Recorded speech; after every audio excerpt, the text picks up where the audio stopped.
棒と一緒に台風が来る世界で二人とも死んだらこの動画を終了します。今回の目標はダイヤを見つけることをやっていきたいと思います。スタート。さあ始まりました。まずは木ですね。めちゃくちゃいいぞ。先に登りますね。台風がいつ来てもおかしくないようにしないと。よし、普通によくね。待ってめっちゃくちゃ開けてる。一旦鉄ね。あれさ、僕あんなに頑張って作ったけど、ここでよくね。待って、待って、普通に死ぬ。待って、死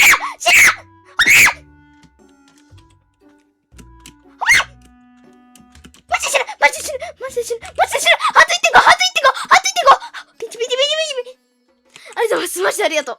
やっぱ俺の家の方がいいかも。ありがとうございます。バケツ熱い。雷廃校がある。行くしかないもん、ここは。マジでやばい。本当に。チェス開けます。筋肉熱いね。さあ。うわんやばいマジで来る。やっぱ水バケツが正義。怖いな、マジで。僕の基地ここです。危ないなんか大丈夫マジで。もう朝やん。はっ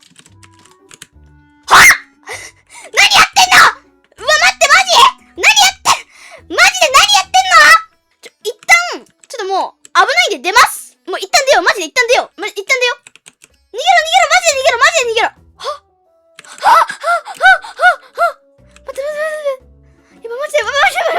やばい、マジでやばい。砂利で、火打ちし。オッケー火打ちし。オッケーマジで何やってんの。